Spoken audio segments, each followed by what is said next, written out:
الحمد لله وكفى وسلام على عباده الذين اصطفى أما بعد فأعوذ بالله من الشيطان الرجيم بسم الله الرحمن الرحيم ما كان محمد أبا أحد من رجالكم ولكن رسول الله وخاتم النبيين۔ اللہ سبحانہ و تعالیٰ کے فضل اور احسان سے دروس ختم نبوت کا بابرکت سلسلہ جاری ہے۔ اس سلسلے کی گزشتہ نشستوں میں عقیدہ ختم نبوت اور مرزا ملعون کی شخصیت اور کردار اور قادیانیت کی تاریخ، مرزا ملعون کے دعووں، عقائد کو بیان کیا گیا اور اس کا شرعی حکم اور زندگی کے مختلف شعبوں سے تعلق رکھنے والے اہل نظر کا مرزائیوں کے بارے میں نقطہ نظر جو ہے اس پر بھی گفتگو ہوئی۔ قادیانیوں اور دوسرے قادیانوں کا فرق بتایا گیا، مرزائی شبہات کا ازالہ، ان تمام ٹاپکس پر بات ہوئی۔ آج الحمدللہ اس سلسلے کی نویں نشست ہے اور انشاءاللہ آج قادیانیت کو آئینی اور قانونی نقطہ نگاہ سے پیش کیا جائے گا۔ نیز قادیانیت کے بارے میں عالم اسلام کے موقف کو بھی پیش کیا جائے گا اور اس بات کی بھی وضاحت کی جائے گی کہ قادیانی حضرات عوام الناس کو دھوکہ دینے کے لیے اکابرین اسلام کی عبارات میں کس طرح تحریف کرتے ہیں۔ تو سب سے پہلے دیکھتے ہیں کہ قادیانیت کے لیے آئینی تحریک کی ضرورت کیوں پیش آئی۔ پاکستان میں کئی گروہ ایسے ہیں جن کے عقائد معروف عقائد سے مختلف ہے، مثلاً بوہری، اسماعیلی، بہائی، ذکری وغیرہ، اور انہیں غیر مسلم بھی کہا جاتا ہے۔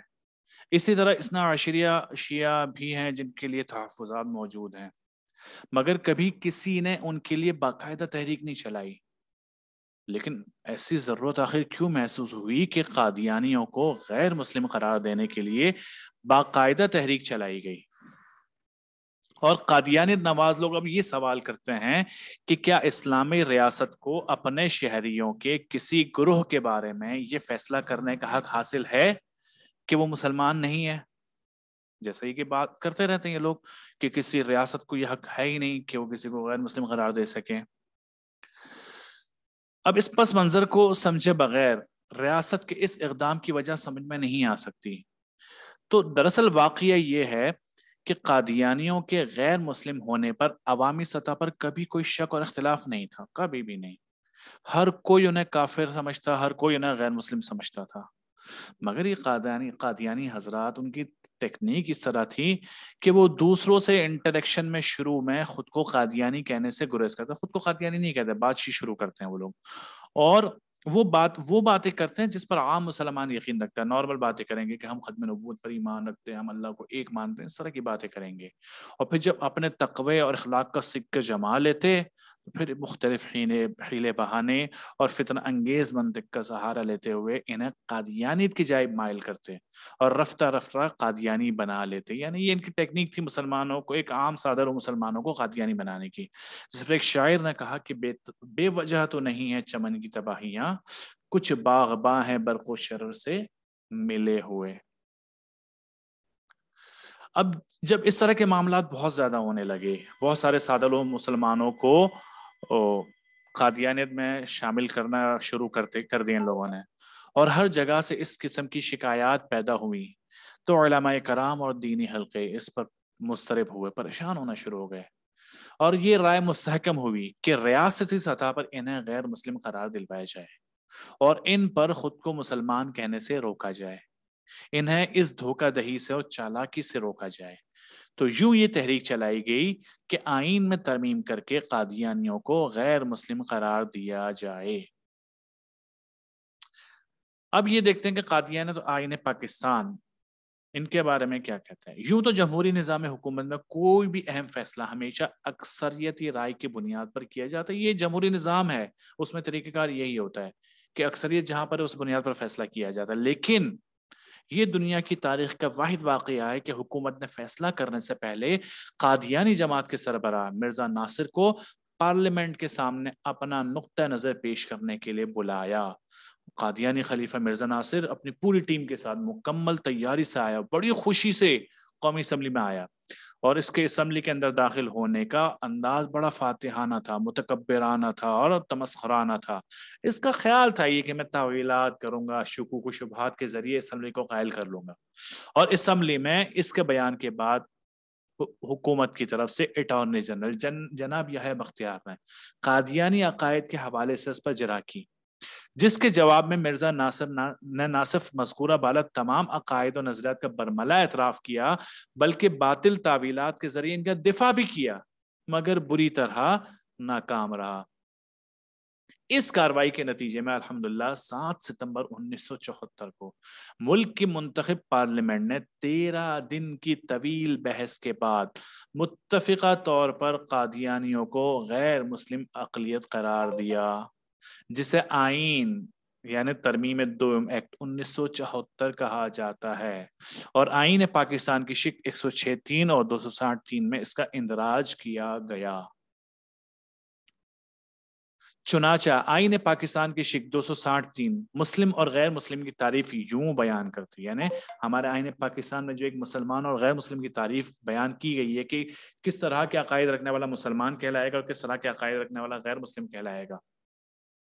الف، مسلم یعنی مسلمان سے کوئی ایسا شخص مراد ہے جو وحدت التوحید قادر مطلق یعنی اللہ تبارک و تعالی، خاتم النبیین حضرت محمد صلی اللہ علیہ وسلم کی ختم نبوت پر مکمل اور غیر مشروط طور پر ایمان رکھتا ہو، اور پیغمبر یا مذہبی مصلح کے طور پر کسی ایسے شخص پر ایمان نہ رکھتا ہو اور نہ اسے مانتا ہو جس نے حضرت محمد صلی اللہ علیہ وسلم کے بعد اس لفظ کے کسی بھی مفہوم یا کسی بھی تشریح کے لحاظ سے پیغمبر ہونے کا دعویٰ کیا ہو یا جو دعویٰ کرے، یعنی اس طرح کا دعویٰ کوئی بھی کرنے والا ہوگا اس پر ایمان نہ رکھتا ہو تو ایسے شخص کو مسلمان کہا جائے گا، یہ ہمارا آئین پاکستان کہتا ہے۔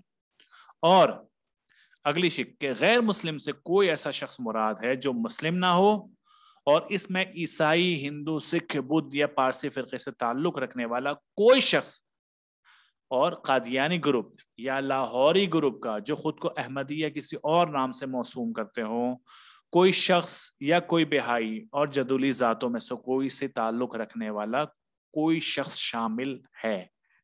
یہ ہمارے اسلامی جمہوریہ پاکستان کا دستور تھا جو ترمیم شدہ لغات 31 جولائی 2004 صفحہ 172 پر یہ درج ہے، جو ہمارے آئین کا اب حصہ ہے، جس آئین کے تحت ان کو غیر مسلم قرار دیا گیا۔ بقول شاعر کہ مسلم نہیں جو ختم نبوت کا ہے منکر، یہ شک تو اب آئین وطن کی ہے رگے جان۔ اس کے نتیجے میں، اس آئین کے نتیجے میں قادیانیوں کو شعائر اسلام کے استعمال اور اس کی توہین سے روکنے کے لیے 26 اپریل 1984 کو حکومت پاکستان نے امتناع قادیانیت آرڈیننس جاری کیا۔ اس سلسلے میں تعزیرات پاکستان میں 2 نئی فوجداری دفعات یعنی 298 بی اور 298 جیم کا اضافہ کیا گیا۔ چنانچہ تعزیرات پاکستان کی وہ مذکورہ دفعات یوں ہیں: 1.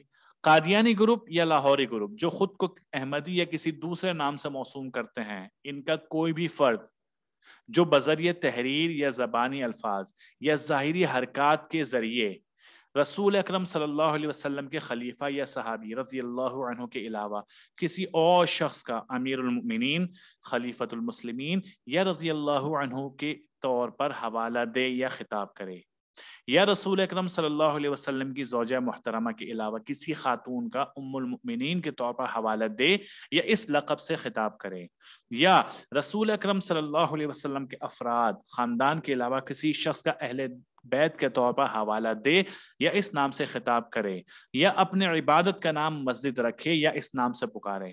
یعنی مختلف شقیں یہاں پر بیان کی گئی کہ نبی اکرم صلی اللہ علیہ وسلم کے علاوہ کسی کو رسول نہیں کہہ سکتے، نبی نہیں کہہ سکتے ان کے بعد، اور ان کے کسی خلیفہ یا صحابی کے علاوہ کسی کو خلیفۃ المسلمین نہیں کہہ سکتے، رضی اللہ عنہ نہیں کہہ سکتے، آپ صلی اللہ علیہ وسلم کی زوجہ محترمہ کے علاوہ کسی کو ام المؤمنین نہیں کہہ سکتے ہیں، اور نبی اکرم صلی اللہ علیہ وسلم کے خاندان کے علاوہ کسی شخص کو اہل بیت کا درجہ نہیں دیا جا سکتا، اور اپنی مسجد کا نام، عبادت گاہ کا نام مسجد نہیں رکھ سکتے۔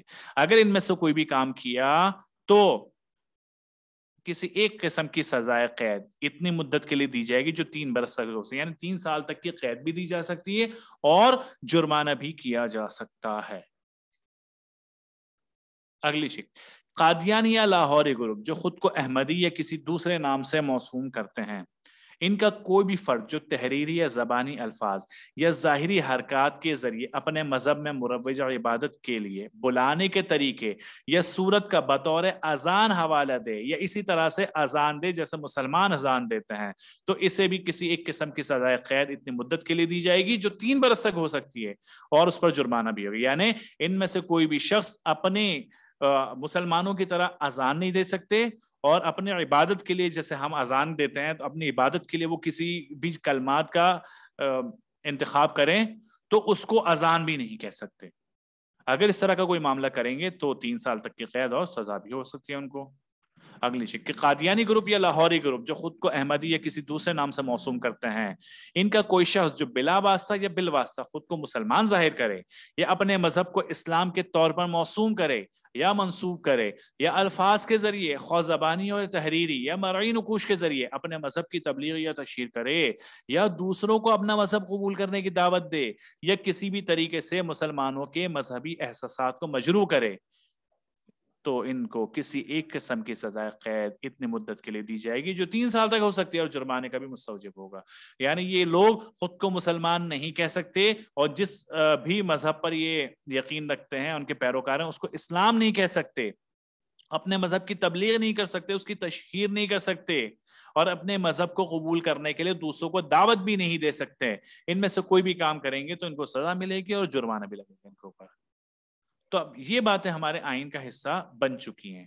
اب جب یہ آئین بنا الحمدللہ علماء کرام کی محنتوں کے ذریعے سے الحمدللہ یہ معاملہ ہوا، تو قادیانیوں نے اپنے خلیفہ مرزا طاہر کی ہدایت پر نہ صرف اس پابندی کو قبول کرنے سے انکار کر دیا بلکہ پورے ملک میں اس آرڈیننس کا تمسخر اڑایا اور اس کی خلاف ورزی کی، اور قادیانیوں نے اس آرڈیننس کو حقوق انسانی کی خلاف ورزی قرار دیا اور اسے بھی اعلیٰ عدالتوں میں چیلنج کر دیا۔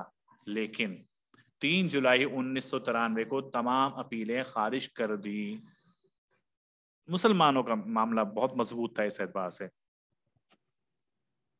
اس کے باوجود قادیانی امت اپنی ضد اور ہٹ درمی پر قائم رہی اور مذکورہ فیصلے کے خلاف سپریم کورٹ میں نظر ثانی کی درخواست دائر کی، جو 8 نومبر 1999 کو چیف جسٹس آف پاکستان جناب جسٹس سعید الزما صدیقی کی سربراہی میں 5 رکنی بینچ کے روبرو سماعت کے لیے پیش ہوئی، لیکن قادیانی اپیل کنندگان اور ان کے وکلا حضرات عدالت میں حاضر نہ ہوئے اور عدم پیروی کی بنا پر تمام اپیلیں خارج کر دی گئی۔ ظاہر سی بات ہے کیسے آتے ہیں، انہیں پتا ہے پہلے بھی منہ کی کہانی پڑی تھی، رسوائی ملی تھی، اب کیا وہ کر لیتے، اور ایک بار پھر قادیانیت کو سپریم کورٹ میں ذلت اور رسوائی اور خفت و ندامت کا سامنا کرنا پڑا۔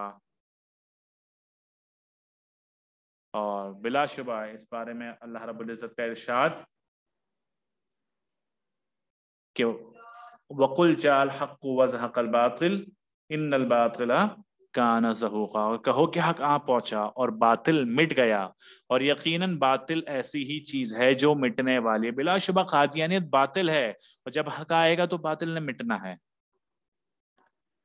اب اگلا ٹاپک یہ تو ہمارا ٹاپک تھا کہ ہمارا آئین پاکستان قادیانیت کے بارے میں کیا کہتا ہے۔ اگلا ٹاپک ہے کہ قادیانیت کے خلاف کچھ عدالتی فیصلے ہیں، ان عدالتی فیصلوں کے متعلق بھی تھوڑی سی ہم یہاں پر بات کرتے ہیں۔ تو یہاں تک تو فتنہ قادیانی کے خلاف مسلمانوں کی طویل آئینی جد و جہد کا تذکرہ ہوا جو 1953 سے 1999 کے عرصے پر محیط ہے۔ بلا شبہ خوش نصیب ہے وہ لوگ جنہیں اللہ سبحانہ و تعالی نے اس عظیم کام کے لیے منتخب کیا، اور بے شک ان لوگوں کو بہترین بدلہ آخرت میں اللہ سبحانہ و تعالی کی ذات ہی دے گی۔ اب ان عدالتی فیصلوں کا خلاصہ بیان کیا جاتا ہے جن میں مرزائیوں کو کافر اور ظاہر اسلام سے خارج قرار دیا گیا۔ ظاہر سی بات ہے صرف یہ ایک مقدمہ نہیں چلا تھا بلکہ کئی مقدمے چلے ہیں مختلف معاملات میں۔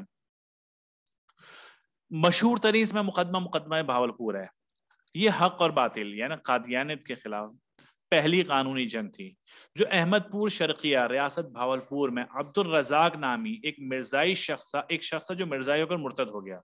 اس کی منکوحہ یعنی اس کی بیوی غلام عائشہ بنت مولوی الہی بخش نے جب بالغ ہوئی 24 جولائی 1926 کو تو نکاح فسخ کرنے کا دعویٰ کیا مقامی عدالت میں۔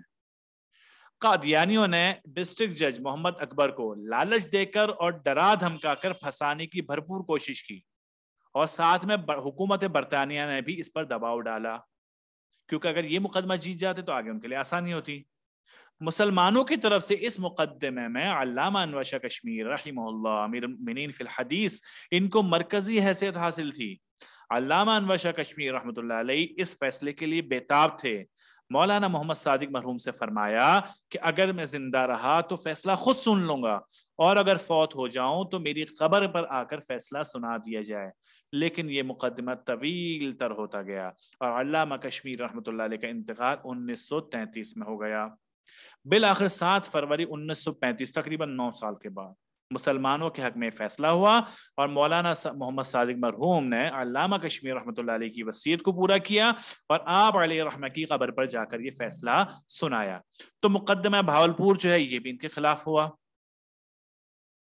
اور چونکہ یہ قادیانیت کی پہلی قانونی شکست تھی اس لیے مرزائیوں نے اپنے نام نہاد خلیفہ مرزا بشیر کی سربراہی میں ظفر اللہ مرتد سمیت جمع ہو کر اس فیصلے کے خلاف اپیل کرنے کے بارے میں سوچا، لیکن پھر اس نتیجے پر پہنچے کہ فیصلہ اتنی مضبوط اور ٹھوس بنیادوں پر ہوا ہے کہ اپیل بھی ہمارے خلاف جانی، اس لیے اپیل کرنے کی ہمت ہی نہ کر سکے۔ تو یوں قرآن کریم کی آیت جال حق و زق الباطل کی عملی تفسیر سامنے آئی اس فیصلے کی صورت میں، اور فبہت الذی کفر یہ بھی قرآن کریم کی آیت ہے کہ اس پر وہ کافر مبہوت ہو رہا ہے، دم بخود ہو گیا، حیران پریشان ہو گئے یہ کیا ہوا۔ تو کفار جو مرزائی ہے وہ اس کا مصداق ٹھہرے اس آیت کا۔ اگلا مقدمہ تھا ایک راول پنڈی مقدمہ۔ ایک مقدمہ مرزائی خاتون احمد الکریم نے مسلمان شوہر لیفٹیننٹ نذیر الدین ملک کے خلاف دائر کی۔ یہ مقدمے اس لیے آپ کو بتائیں یہاں پر جا رہے ہیں تاکہ آپ کے سامنے بات آ جائے کہ فقط ایک اکلوتا مقدمہ نہیں ہوا تھا، یہاں پر ایک اکلوتی تحریک نہیں چلی تھی بلکہ اور بہت سارے مقدمے چلے ان کے خلاف۔ تو سیشن جج راول پنڈی شیخ محمد اکبر نے 3 جون 1955 کو اسلامی عقائد کا حوالہ دیتے ہوئے مرزائی خاتون کو دائرہ اسلام سے خارج قرار دیتے ہوئے اپیل خارج کر دی، یعنی اس فیصلے میں بھی مرزائی کو دائرہ اسلام سے خارج قرار دیا گیا۔ پھر ایک مقدمہ ہوا مقدمہ جیمس آباد۔ اس مقدمے میں ایک مسلمان خاتون امت الہادی نے فسخ نکاح کا مقدمہ مرتد حکیم نذیر احمد برگ کے خلاف دائر کیا۔ جیمس آباد کورٹ کے سول اور فیملی کورٹ جج جناب قیصر احمد حمیدی نے 13 جولائی 1970 کو مرزائی ملعون کو غیر مسلم قرار دیتے ہوئے فیصلہ مسلمان خاتون کے حق میں دیا، تو یہاں پر بھی ان کو رسوائی کا سامنا ہوا۔ اگلا مقدمہ ماریشس سپریم کورٹ۔ اسلام اور مرزائیت کی قانونی جنگ میں مسجد روز ہل کے مقدمے کو سب سے بڑا مقدمہ کہا جاتا ہے، کیونکہ یہ 26 فروری 1919 کو دائر ہوا اور پورے 2 سال تک ماریشس اسپریل نے بیان لیے اور قادیانیوں کے خلاف 21 شہادتیں پیش کی گئی۔ تمام کاروائی کے بعد چیف جج نے فیصلہ مسلمانوں کے حق میں دیا اور قادیانیت کو شکست کا منہ دیکھنا پڑا۔ اسی طرح Lahore high court 1981، Lahore high court 1982، وفاقی شرعی عدالت 1984، Lahore high court 1987، Quetta high court 1987، supreme court شریعت appeal bench 1988، Lahore high court 1991، وفاقی شرعی عدالت 1991، Lahore high court 1992، supreme court 1993، Lahore high court 1994، supreme court 1999 وغیرہ۔ یہ مختلف مقدمات اور اپیلوں میں قادیانیت کو بدترین ہزیمت کا سامنا کرنا پڑا۔ تو جو لوگ کہتے ہیں نا کہ ایک تحریک چلی تھی اس میں قادیانی قرار، نہیں، ایک تحریک نہیں تھی، بہت سارے مقدمے ہوئے مختلف عدالتوں میں، ہمارے پاکستان میں بھی اور پاکستان سے باہر بھی، اور ہر جگہ الحمدللہ مرزائیوں کو منہ کی کھانی پڑی اور انہیں دائرہ اسلام سے خارج قرار دیا گیا۔ ان سب کے باوجود قادیانیت نے شکست تسلیم نہیں کی اور مستقل سازشوں میں مصروف رہے۔ یہی وجہ ہے کہ وقفے سے مختلف فورم پر سازشوں کی بازگشت محسوس ہوتی رہی، جیسے انتخابی فورم اور حج فارم سے حلف نامے کو حذف کرنا، اور جیسے آج کل بھی سنائی جا رہا ہے کہ پھر کچھ آپ کے انتخابی فارم کے اندر کچھ معاملات کیے جا رہے ہیں، لیکن بدقسمتی سے اب حالات مختلف ہیں، لہٰذا ہر وقت چوکنا رہنے کی ضرورت ہے کہ غارت گر ایمان کہیں ہمیں متاع ایمان سے محروم نہ کر دے۔ بقول شاعر کہ ہوشیار ہو اے ختم نبوت کے محافظ، کس کام میں مصروف ہے باطل کی ہوا دیکھ۔ تو ہمیں ہر وقت نظر رکھنی چاہیے کہ یہ لوگ کیا کرنے جا رہے ہیں، کیا کر رہے ہیں۔ تو یہ کچھ فیصلے تھے جو قادیانیت کے خلاف مختلف عدالتوں نے دیے۔ اب ہم دیکھتے ہیں کہ عالم اسلام، صرف پاکستان نہیں، بات ہوتی ہے نا پاکستان کی عدالت نے دار اسلام سے خارج کرا دے، نہیں، عالم اسلام قادیانیت کو کس نظر سے دیکھتے ہیں اب ہم دیکھتے ہیں۔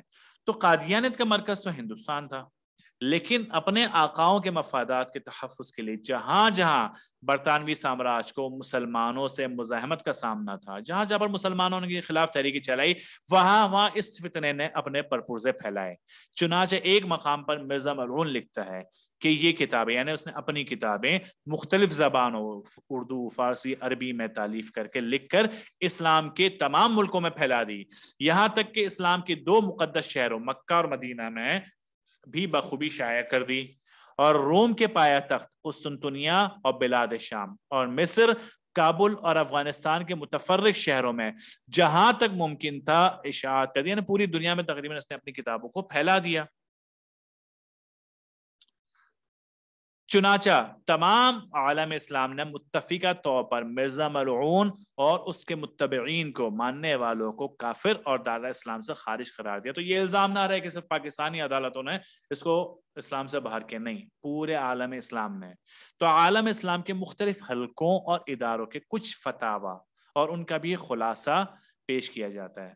سب سے پہلے حرمین شریفین اور حجاز اور شام کے مختلف مکاتب فکر کے علماء کا ایک فتویٰ جو سعودی عرب میں شائع ہوا، اس میں متفقہ طور پر یہ فیصلہ موجود ہے کہ اس میں شک نہیں کہ مرزا غلام احمد کے تمام متبعین، خواہ قادیانی ہوں یا لاہوری، سب کافر ہیں۔ تو یہ متفقہ فیصلہ سب کا شائع ہوا سعودی عرب میں۔ اگلا فتویٰ رابطہ عالم اسلامی مکہ مکرمہ کی قرارداد۔ مکہ مکرمہ میں ظاہر ہے یہ ہمارے نزدیک تو مرکز اسلام کی حیثیت رکھتا ہے۔ اپریل 1974 میں پورے عالم اسلام کی دینی تنظیموں کا ایک عظیم الشان اجتماع منعقد ہوا، جس میں اسلامی ممالک بلکہ مسلم آبادیوں کی 144 تنظیموں کے نمائندے شامل تھے۔ اس میں مرزائیت کے بارے میں جو قرارداد منظور ہوئی وہ مرزائیت کے کفر ہونے پر تازہ ترین اجماع امت کی حیثیت رکھتی ہے۔ اس قرارداد میں یوں ہے کہ قادیانیت ایک باطل فرقہ ہے جو اپنی اغراض خبیثہ کی تکمیل کے لیے اسلام کا لبادہ اوڑھ کر اسلام کی بنیادوں کو ڈھانا چاہتا ہے، گرانا چاہتا ہے۔ مزید آگے موجود ہے کہ دنیا بھر کی ہر اسلامی تنظیم اور جماعتوں کا فریضہ ہے یہ کہ وہ قادیانیت اور اس کی ہر قسم کی اسلام دشمن سرگرمیوں کی ان کے عبادت گاہوں، مراکز، یتیم خانوں وغیرہ میں کڑی نگرانی کریں، اور اس کے بعد ان کے پھیلائے ہوئے جال، منصوبوں اور سازشوں سے بچنے کے لیے عالم اسلام کے سامنے انہیں پوری طرح بے نقاب کیا جائے۔ تو یہ فقط پاکستانی حکومت کا کام نہیں ہے۔ آگے رئیس العلماء مولانا نور اللہ افندی، ترکی کے تھے یہ، 1935 میں مسجد استنبول میں ایک عام اجلاس منعقد ہوا جس میں 70,000 لوگوں کے علاوہ، یعنی 70,000 لوگ تو شامل تھے، 50 کے قریب ترکی قائدین ملت نے بھی شرکت کی۔ نماز جمعہ کے بعد رئیس علماء حافظ نور اللہ افندی نے فتنہ قادیانیت پر ایک مفصل تقریر کی اور انہیں دائرہ اسلام سے خارج قرار دیا اور اس فتنے کی سرگرمیوں پر نظر رکھنے کی ہدایت کی۔ اجلاس کے اختتام پر قادیانیت اور دوسرے فتنوں کے استیصال کے لیے انجمن مدافعہ حکومت مقدسہ اسلامیہ کے قیام کا بھی اعلان کیا۔ تو ترکی سے بھی ان کے خلاف یہ فتویٰ شائع ہوا اور 70,000 لوگوں کی موجودگی میں انہیں کافر قرار دیا گیا۔ اگلی بات، وزارت داخلہ شام، مفتی اعظم جمہوریہ شام نے صدر کابینہ جمہوریہ شام کے نام خط 15 اکتوبر 1957 کو لکھا کہ قادیانیوں کے عقائد اور افکار کا بغور مطالعہ کرنے کے بعد ہم اس نتیجے پر پہنچے ہیں کہ ان کے عقائد سراسر باطل ہیں، لہٰذا ہم ہمراہ عریضہ قادیانیوں کے متعلق اپنا شرعی فتویٰ ارسال کر رہے ہیں۔ اس کے نتیجے میں صدر جمہوریہ نے انسپیکٹر جنرل پولیس کو ہدایت کی کہ قادیانی مراکز پر پابندی عائد کی، یعنی ان کے تمام مراکز کو بند کر دیا جائے۔ ایک دوسرے کہ ان کی املاک ضبط کر لی جائے، تمام ملکیتیں ضبط کی جائیں۔ اور اس کارروائی سے پہلے محکمہ اوقاف نے جو کارروائی کی وہ اخبار العصر کی شمالہ 4 مارچ 1958 میں شائع ہوئی۔ ان تمام کارروائیوں پر مفتی اعظم شام نے اظہار اطمینان کیا۔ تو شام سے بھی فتویٰ آ گیا جی، بلکہ وہاں سے تو ان کی املاک ضبط کرنے کا فتویٰ آ گیا نا۔ اگلی بات، حکومت ابو ظہبی۔ ابو ظہبی کی اسلامی امور اور اوقاف کی وزارت داخلہ نے اعلان کیا، اوقاف کی وزارت داخلہ نے اعلان کیا کہ قادیانیوں کے کسی کلب یا تنظیم کو ابو ظہبی میں کام کرنے کی اجازت نہیں دی جائے گی۔ اعلان میں مزید کہا گیا کہ قادیانی استعماری طاقتوں سے تعاون کرتے ہیں اور مسلمانوں کو گمراہ کرنے کے لیے اسلام کا نام لے کر اسلامی شریعت کے خلاف کام کرتے ہیں۔ تو ابو ظہبی سے بھی ان کو فارغ قرار دیا گیا۔ آگے، شاہ فہد۔ سوئٹزرلینڈ کے قادیانی مشن نے خادم الحرمین شریفین شاہ فہد کو تحریری درخواست کی کہ ان کے مذہبی رہنما کو سرکاری مہمان کی حیثیت سے دعوت دی جائے۔ ضرورت تو دیکھیں ذرا ان کی۔ اس کے جواب میں شاہ فہد نے کہا، میں حرمین شریف کا ادنا خادم ہوں اور اس کی حرمت پر کبھی آنچ نہیں آنے دوں گا۔ قادیانیوں کو غیر مسلم قرار دیا جا چکا ہے، اس لیے یہ ناممکن ہے کہ کبھی قادیانی کا کوئی گروپ اس مقدس خطہ ارض میں داخل ہو سکے اور حج ادا کرے۔ تو یہاں سے بھی جناب رسوائی ملی۔ آگے، جامعہ ازہر مصر اسلامک ریسرچ اکیڈمی جامعہ ازہر مصر کے محتمم اعلیٰ قادیانیت کے متعلق اپنے خیالات کا اظہار کرتے ہوئے کہتے ہیں، گمراہ قادیانیوں اور بہائیوں کی غلط مشرکانہ حرکات کا مقابلہ کرنے کے لیے الازہر یونیورسٹی کی اسلامک ریسرچ اکیڈمی نے تمام مسلمانوں سے اپیل کی ہے کہ وہ اپنے وسائل اور طاقت ان کے خلاف استعمال کریں۔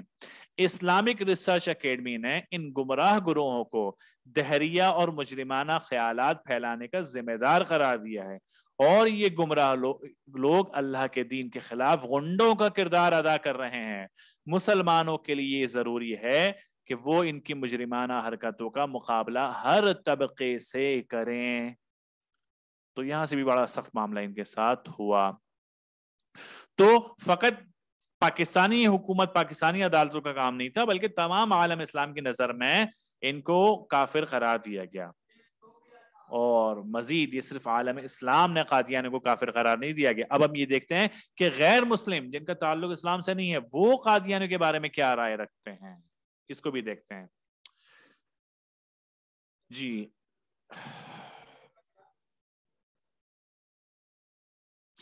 یہ جو ایچ ڈی گریس ورلڈ ہے، یہ پریسبیٹیرین چرچ کے بورڈ آف فارن مشن اور بطور secretary of Indian council of Presbyterian mission بھی خدمات انجام دی۔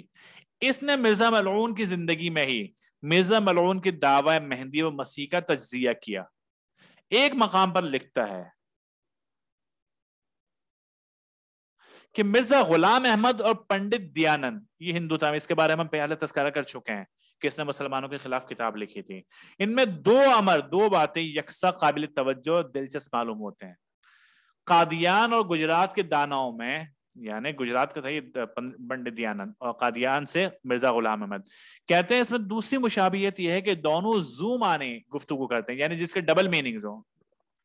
چنانچہ مرزا قادیانی اپنے مطلب کے مقام پر اول درجے کے لکیر کے فقیر بن جاتے ہیں، اور جب لفظی معنی سے مطلب برآری ہوتی دکھائی نہیں دیتی، یعنی جب لفظی معنی سے جو ہے نا ان کا مطلب نہ نکل رہا ہو، پھنس رہے ہو، تو پھر کوئی عبارت ایسی نہیں جس کی وہ تشبیہ اور استعارے کے بل پر حسب مطلب کوئی نئی تعویل اور تشریح نہ کرے۔ یعنی جہاں پر بات پھنس رہی ہے نا تو اپنے مطلب کی اپنی مرضی کی تعویلیں اور تشریح کر لیتا ہے، حتیٰ کہ اسے عقیدہ تثلیث میں بھی، یعنی عیسائیوں کے عقیدے میں بھی سچائی نظر آتی ہے۔ اب یہ دیکھ لیں، یہ پاکستانی حکومت نہیں کہہ رہی، یہ مسلمان نہیں کہ بلکہ غیر مسلم کا قادیانی کے بارے میں جو تجزیہ ہے وہ آپ کے سامنے ہے۔ اس کے علاوہ H A Walter, Royal Asiatic Society, National Council اور ینگ مین کرسچن ایسوسیشن کا رکن ایچ اے والڈر مرزائی ذریت کی حضرت عیسیٰ علیہ السلام کی کردار کشی کی کوششوں کا ذکر کرتے ہوئے لکھتا ہے کہ مرزا غلام احمد اور اس کے ایڈیٹروں نے جہاں تک ان کا بس چلا ہے تمام زمانوں اور قوموں کا لٹریچر چھان مارا تاکہ وہ ان تمام متفرق کوششوں کو متحد کر کے حضرت عیسیٰ علیہ السلام کے کردار پر بھرپور حملہ کریں اور اسے کمزور اور داغدار ثابت کریں. تو مرزا ملعون کے معاصرین نے قادیانیت کی نفسیات کا خوب تجزیہ کیا. اگر اس کے باوجود بھی یعنی دیکھیں ہم نے پاکستانی عدالتوں کا بھی معاملات پیش کر دیا, علماء کا بھی معاملہ پیش کر دیا, عالم اسلام ان کے بارے میں کیا کہتا ہے وہ پیش کر دیا, حتیٰ کہ غیر مسلم ان کے بارے میں کیا رائے رکھتے ہیں وہ بھی پیش کر دیا. اس کے باوجود بھی اگر کوئی نہیں مانتا تو اب اس کو خدا ہی سمجھا سکتا ہے, اب پھر یہ انسانوں کے بس کا معاملہ تو نہیں ہے. تو بقول اس معاملے پر ایک شاعر کہتا ہے کہ اب جس کے جی میں آئے وہی پائے روشنی, ہم نے تو دل جلا کے سر عام رکھ دیا. ہمارے آج کی نشست کا جو آخری عنوان ہے وہ یہ کہ اکابرین اسلام, ان کے بارے میں بھی قادیانیوں نے بہت زیادہ تحریفات کی, یعنی اپنے طرف سے ہمارے اکابرین اسلام علماء اور بزرگوں کے بارے میں مختلف رائے قائم کی اور انہیں قادیانی طرف مائل قرار دیا. تو کچھ اس پر بھی روشنی ڈالتے ہیں. پہلے دن سے قادیانیوں کی کوشش رہی ہے کہ ان کی راہ میں حائل عقیدہ ختم نبوت کی آہنی دیوار کو کسی نہ کسی طرح گرا دیا جائے. کیوں؟ جب تک مسلمانوں میں عقیدہ ختم نبوت موجود ہے ان کے راستے نہیں کھل سکتے. اس کے لیے وہ تعویل و تحریف کے حربوں سے سادہ و عوام کو اپنے دام تصویر میں پھانسنے کی کوشش کرتے رہتے ہیں. اسی طرح کی ایک کوشش قیام پاکستان کے بعد 27 جولائی 1952 میں قادیانیوں کے آرگن روزنامہ الفضل لاہور کا خاتم النبیین نمبر ہے. اس میں انہوں نے اکابرین اسلام پر یہ الزام لگایا کہ اکابرین امت بھی اجرائے نبوت کے قائل ہے, یعنی ختم نبوت کے قائل نہیں ہے امت کے اکابرین, بلکہ نبوت کے جاری ہونے کے قائل ہیں کہ نبی اکرم صلی اللہ علیہ وسلم کے بعد معاذ اللہ اور بھی نبی آ سکتا ہے, اور یہی عقیدہ قادیانی حضرات کا بھی ہے. تو انہوں نے اس اخبار میں اکابرین امت کے اوپر یہ الزام لگایا. اسی طرح قادیانی حضرات سیدہ عائشہ صدیقہ رضی اللہ عنہ کے قول خاتم النبیین ولا تقولوا لا نبی بعدہ پیش کر کے اجرائے نبوت کے عقیدے کو ثابت کرتے ہیں, یعنی اس قول سے وہ یہ ثابت کرتے ہیں کہ ام عائشہ صدیقہ رضی اللہ عنہ ختم نبوت کے قائل نہیں تھی. اب اس شبے کا جواب پچھلی نشست میں دے چکے ہیں, تفصیل سے دے چکے ہیں.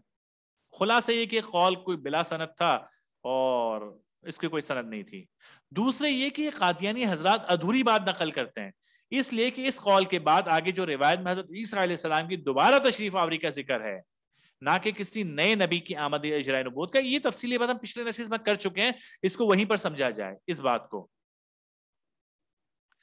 دوسرا یہ الزام لگاتے ہیں قادیانی حضرت ابو عبد الرحمن بن سلمہ کے حوالے سے وسوسہ پھیلاتے ہیں کہ حضرت علی رضی اللہ عنہ نے ان کو کہا کہ خاتم النبیین کو زبر کے ساتھ پڑھاؤ, یعنی نبیوں کی مہر, کیونکہ زیر کے ساتھ یعنی آخری نبی پڑھانے سے حضرت علی رضی اللہ عنہ کو اس بات کا خطرہ تھا کہ کہیں بچوں کے ذہن میں نبوت کے متعلق خلاف حقیقت عقیدہ نہ بیٹھ جائے. یعنی وہ تجوید کے قانون سے ختم نبوت کا عقیدہ ثابت کرنا چاہتے ہیں. حضرت علی پر یہ تہمت لگانا چاہتے ہیں رضی اللہ عنہ پر کہ وہ طلباء کو یہ سمجھانا چاہتے ہیں کہ اس خاتم النبیین کو زبر کے ساتھ پڑھو تاکہ اس کا مطلب نبیوں کی مہر بنے, زیر کے ساتھ نہیں پڑھو ورنہ زیر کے ساتھ پڑھو گے تو اس کا مطلب آخری نبی بنے گا, تو اس طرح عقیدہ خراب ہو جائے گا. تو یہ حضرت علی رضی اللہ عنہ پر اس طرح کا الزام لگاتے ہیں. اب تجوید کے فن میں قرت کے مسئلہ جو مسئلہ ہے اس میں اجرائے نبوت ثابت کرنا, یہ مرزائی امت کا ہی کمال ہے نا, یہ کہ اس سے کیا ثابت کرو گے آپ. ورنہ حضرت علی رضی اللہ عنہ کا مقصد جو ہے اس بات کے اندر, اس قول کے اندر صرف یہی ہے کہ جو مشہور قرت ہے, آپ کو پتہ ہے کہ ایک سے زیادہ قرتیں مشہور ہیں جس پر قرآن کریم پڑھا جاتا ہے, تو یہاں اس بات سے حضرت علی رضی اللہ عنہ کا مقصد صرف اور صرف یہ تھا کہ مشہور قرت جو ہے اس پر عبارت قرآن کو ضبط کر لیا جائے, محفوظ کر لیا جائے. ورنہ تو کیونکہ عقیدہ ختم نبوت کا اجماعی عقیدہ خود سیدنا علی المرتضی رضی اللہ عنہ سے ثابت ہے. چنانچہ حضرت علی رضی اللہ عنہ رسول کریم صلی اللہ علیہ وسلم کے حلیہ مبارک کو بیان کرتے ہوئے فرماتے ہیں کہ آپ صلی اللہ علیہ وسلم کے کندھوں کے درمیان مہر نبوت تھی اور آپ صلی اللہ علیہ وسلم تمام نبیوں کو ختم کرنے والے ہیں. تو صاف صاف الفاظ میں حضرت علی رضی اللہ عنہ نے فرما دیا کہ آپ صلی اللہ علیہ وسلم تمام نبیوں کو ختم کرنے والے ہیں. تو پچھلی عبارت سے ان کا مقصد قرآن کریم کی قرأت جو ہے اس کے متعلق بات کرنا تھا، نہ کہ ختم نبوت سے متعلق کوئی بات کرنا. ترمذی شریف کی روایت ہے. مزید ایک روایت حضرت علی رضی اللہ عنہ غزوہ تبوک کے لیے روانگی کا واقعہ ان کا ہے. فرماتے ہیں کہ حضور صلی اللہ علیہ وسلم نے حضرت علی رضی اللہ عنہ کو تسلی دیتے ہوئے فرمایا کہ کیا تم اس پر خوش نہیں ہو کہ میرے لیے تم ایسے ہو جیسے موسیٰ کے لیے ہارون تھا، لیکن فرق یہ ہے کہ میرے بعد کوئی نبی نہیں ہوگا. یہ بخاری شریف کی روایت ہے. اب اتنی واضح روایت اور حضرت علی رضی اللہ عنہ کے ان ارشادات کے بعد اجراء نبوت کا اس بات کہاں تک درست ہے؟ کہاں ثابت ہوتا ہے کہ حضرت علی رضی اللہ عنہ نبوت کی جاری ہونے کا یقین رکھتے تھے؟ تو صاف صاف ان روایت کے اندر لکھا ہوا ہے کہ حضرت علی رضی اللہ عنہ جو ہے اس بات کے قائل تھے، ان کا عقیدہ تھا کہ نبی پاک صلی اللہ علیہ وسلم آخری نبی تھے. اور حضرت علی رضی اللہ عنہ پر اس بہتان کی کیا وقت باقی رہ جاتی ہے؟ صرف اور صرف بہتان ہے یہ، اور کچھ بھی نہیں. ملا علی قاری رحمۃ اللہ علیہ کون اس نام سے واقف نہیں ہے؟ قادیانی حضرات کا دعویٰ ہے کہ ملا علی قاری رحمۃ اللہ علیہ نے لو عاش ابراہیم لکان نبیین کے وضاحت میں صاف لکھا ہے کہ خاتم النبیین ہونے کے یہ معنی ہے کہ آپ کے بعد کوئی ایسا نبی نہیں آئے گا جو آپ کی ملت کو منسوخ کرے اور آپ کی امت سے نہ ہو. عبارت سمجھیے گا اچھی طرح کہ جو آپ کی ملت کو منسوخ کرے اور آپ کی امت سے نہ ہو.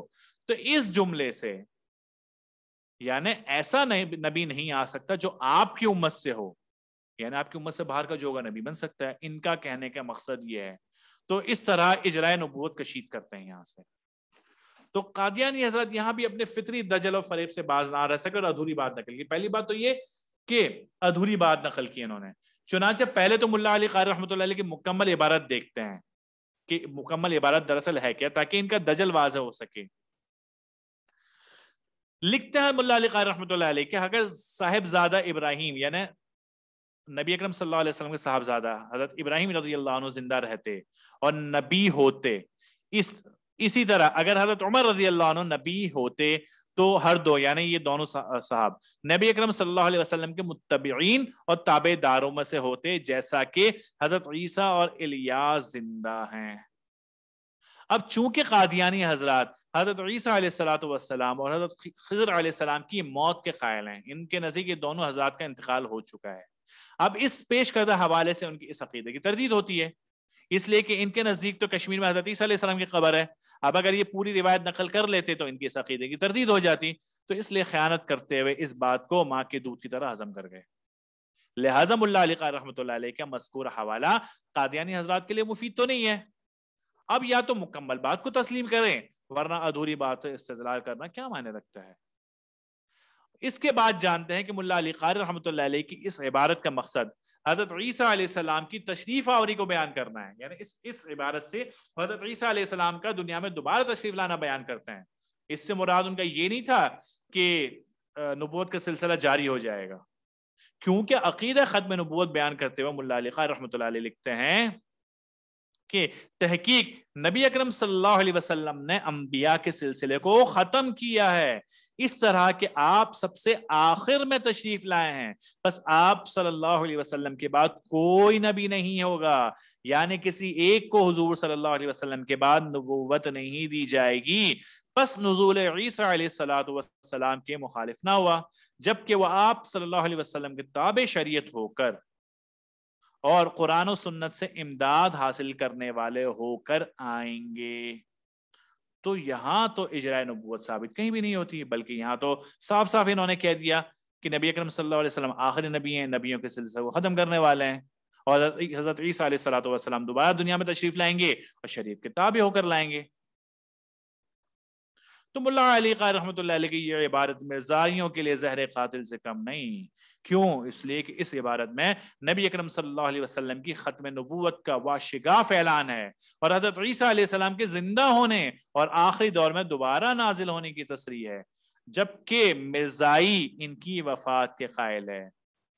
تو اس مقام پر یہ بیان مناسب معلوم ہوتا ہے کہ جن ملا علی قاری رحمۃ اللہ علیہ کو مرزائی اپنا ہم نوا بتاتی، یعنی ملا علی قاری کو کہتے ہیں، ان کے بارے میں کہتے ہیں نا کہ وہ تو ہمارے عقیدے پر تھے.